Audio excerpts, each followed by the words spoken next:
நம்ம சேனலை இன்னும் சப்ஸ்கிரைப் பண்ணாதீங்க, சப்ஸ்கிரைப் பண்ணிக்கோங்க. அப்போ தான் தினம் அப்லோட் செய்யப்படும் வீடியோக்களை உங்களால் பார்க்க முடியும். ஒரு மனிதன் தன் வாழ்க்கையிலே 10 பேர் 20 பேர் 40 பேர் 4 லட்சம் பேர் 4 கோடி பேர் இப்படி அவர்களுக்கெல்லாம் தலைவனாக இருக்கிறானா இல்லையா என்பது பெரிய விஷயம் இல்லை.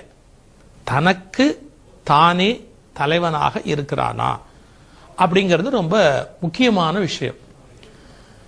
தனக்குத்தானே தலைவனா இருக்கிறது அப்படின்னா எப்படின்னா, தான் ஒரு அடிமை மாதிரியே சில காரியங்களை செய்து கொண்டிருப்பது, இது சிலருடைய வழக்கம். நீ எதை செய்தாலும் ஒரு எஜமானனாக இருந்து செய் என்று சொல்லுகிறார். எஜமானன்னா பிறரை மிரட்டுவதுன்னு பொருள் அல்ல. இந்த வார்த்தையை பயன்படுத்துவது யாருன்னா சுவாமி விவேகானந்தர். நீ எஜமானனா, உனக்கு நீயே முதல்ல எஜமானனா. ஒரு எஜமானன், அதாவது மாஸ்டர், சர்தார், சிர்தார் அப்படிங்கிற வார்த்தையிலிருந்து சர்தார் அப்படிங்கிற அந்த வார்த்தை அமைந்திருக்கிறதுன்னு சுவாமி விவேகானந்தர் விளக்கம் சொல்லுகிறார். இது ரொம்ப அழகான ஒரு கட்டுரையாக தமிழிலே சுவாமி விமுர்த்தானந்தா அவர்கள் வழங்கியிருக்கிறார்கள்.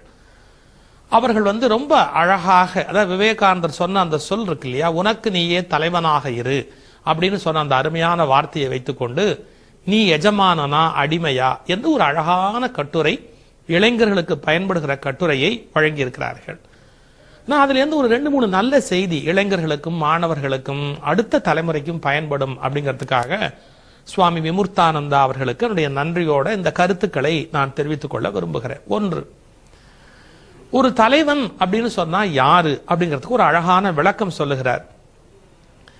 யாரோ என் மேல இந்த வேலையை சுமத்திட்டாங்கன்னு அழுதுகிட்டே சில பேர் செய்வாங்க. அதை படிக்க வேண்டியிருக்கு, நான் அதை பாரு இப்படிலாம் இந்த துணியை துவைக்க வேண்டியிருக்கு, இந்த பாரு இந்த இடத்த சுத்தம் பண்ணி வைக்க வேண்டியிருக்கு.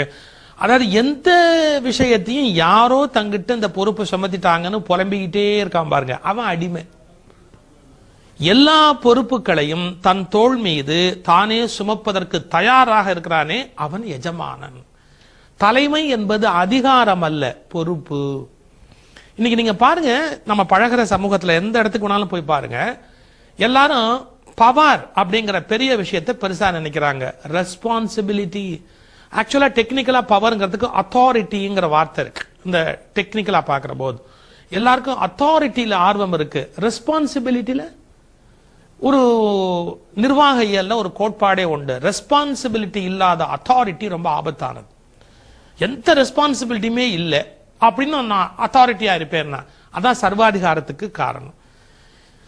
எந்த விளைவுகளுக்கும் அவங்க பொறுப்பேற்கிறது இல்லை. ஆனா தாங்கள் சொன்னதை அப்படியே உலகமே கேட்கணும்னு பல சர்வாதிகாரிகள் வாழ்ந்துட்டு போய் தங்கள் நாடுகளையே நாசப்படுத்திட்டாங்க. சில இனங்களை அழிச்சிட்டாங்க, செல்வங்களை எல்லாம் நாசமாக்கிட்டாங்க, இயற்கை வளங்களை அழிச்சிட்டாங்க. உலகத்துல சர்வாதிகாரியா இருந்த பல பேர் அத்தாரிட்டியோட இருந்தாங்க, ரெஸ்பான்சிபிலிட்டி இல்லாம இருந்தாங்க. அப்ப மனிதன் பொறுப்போடு இருக்கணும். நம்ம செய்யற காரியத்துக்கு ஒரு பொறுப்பு உண்டு அப்படின்னு நினைக்கணும். இப்ப தலைவனுக்கு இலக்கணம் சொல்றாரு பாருங்க, எல்லா பொறுப்புகளையும் தன் தோள் மீதே சுமப்பான். அடுத்தது, மக்களுக்கு எது உண்மையான நன்மையோ அதையே செய்வான். எனக்கு என்ன சௌகரியமோ அதை செஞ்சு நான் தலைவன் ஆகிறதுங்கிறது ஈஸி. மக்களுக்கு எது நன்மையோ அதை செய்து அவன் தலைவனாக மாறுதல். அவங்களுக்கு எது நல்லது அப்படின்னு கண்டுபிடித்து அந்த காரியத்தை செய்யறது. கீழே இருக்கிற மற்றவங்களுக்கெல்லாம் எது நல்லது என்று ஏற்பாடு செய்வது. மனதளவில் சுதந்திரமாக செயல்படுவான். ரொம்ப ரொம்ப ரொம்ப ரொம்ப அழகான ஒரு வார்த்தை, மனதளவில் சுதந்திரமாக செயல்படுதல். நீங்க கொஞ்சம் உங்க வேலையை செய்யும் போது யாரோ சொன்னாங்கிறதுக்காக ஒரு வேலையை செய்யும் போது பாருங்க, ஒரு பாரத்தை எடுத்து தோள் மேல வச்ச மாதிரி இருக்கும்.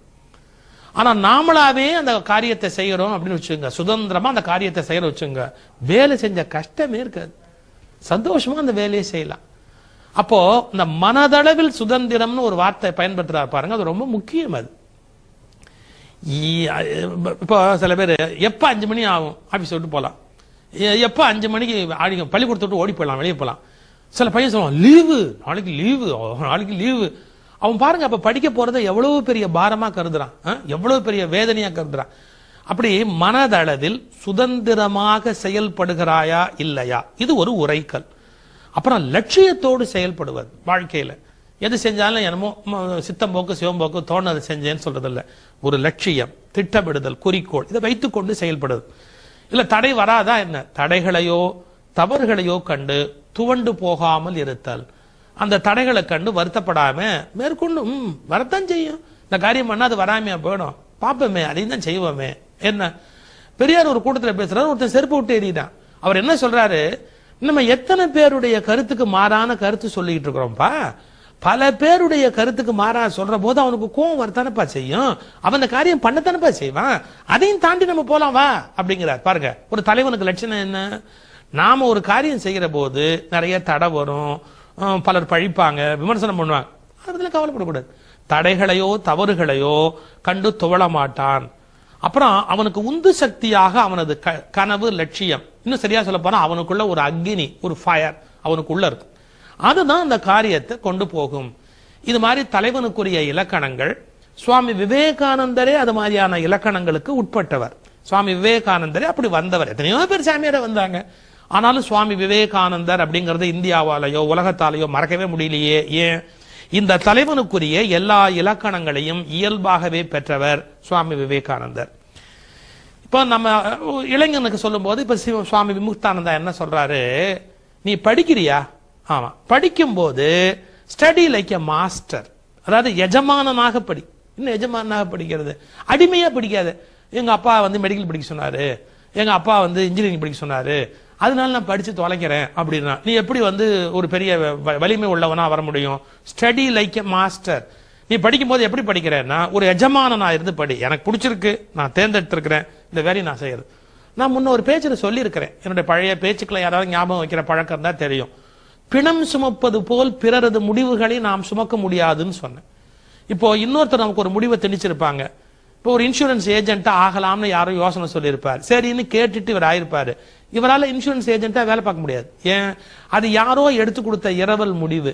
இந்த இரவல் முடிவுகளையும் தீர்மானங்களையும் சுமக்கிறவர்கள் பிணம் போல செயல்படுவாங்க, பணம் தூக்குற மாதிரி. அது ரொம்ப சிரமமா இருக்கும். என்னடா அது கணக்குது அப்படின்ற மாதிரி நினைப்பான். ஒரு மாலையை போட்டுக்கிறது வெயிட்டா தெரியுமா?